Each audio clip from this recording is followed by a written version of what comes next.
The surveyor wants to determine the height of this building. She measures the angle of elevation of the top of the building at two different points 15 metres apart on the ground. So she measures the angle of elevation here as 52 degrees. She measures the angle of elevation here as 40 degrees. And the distance between those 2 points is 15 metres. We are going to use this information to determine the height of the building. This.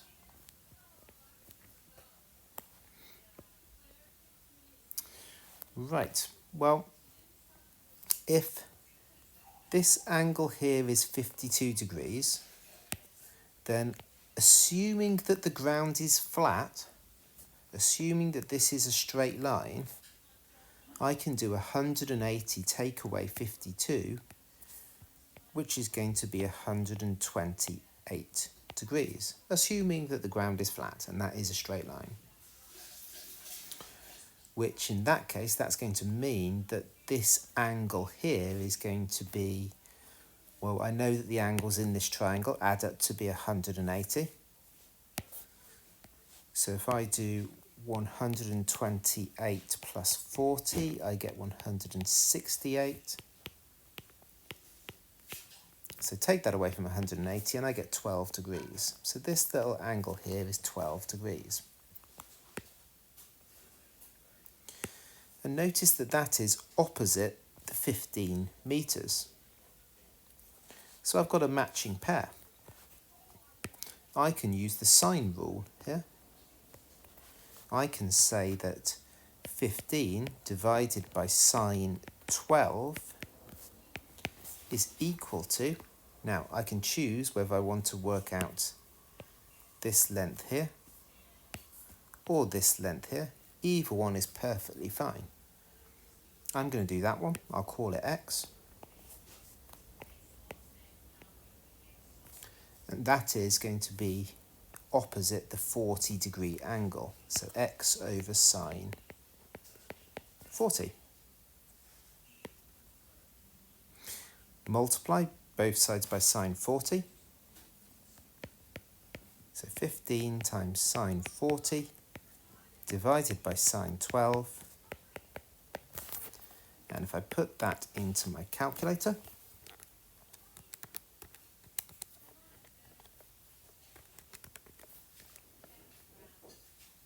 I get 46.37 metres.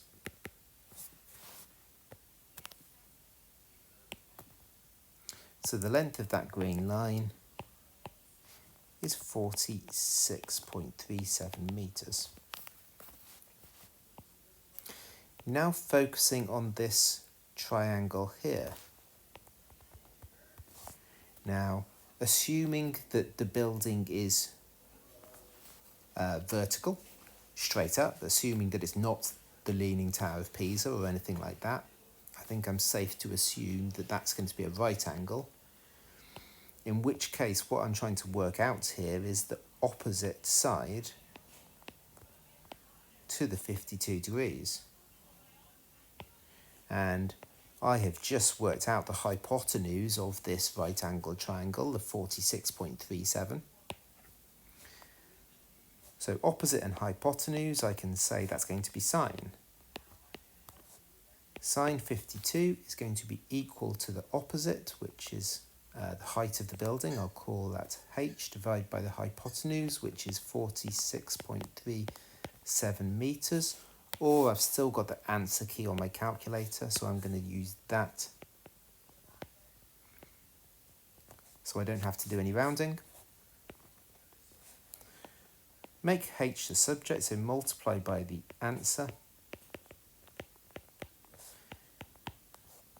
And so on my calculator, I'm going to type in the answer, the 46.37 times sine 52.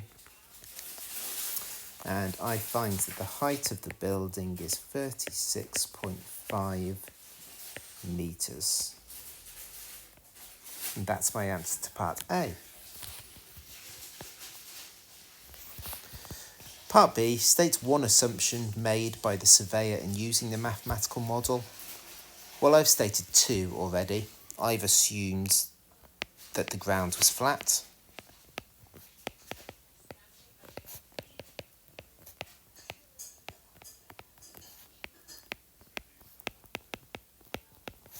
That allowed me to say that these angles here were going to add up to be 180.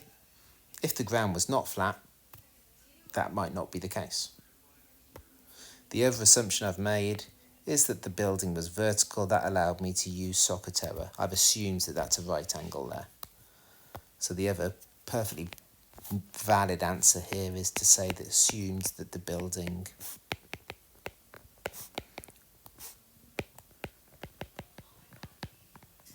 was vertical.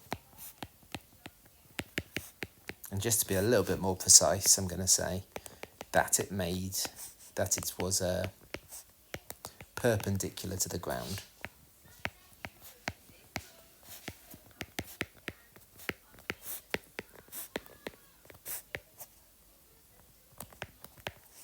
There we go. Either one of those answers is perfectly good for that question.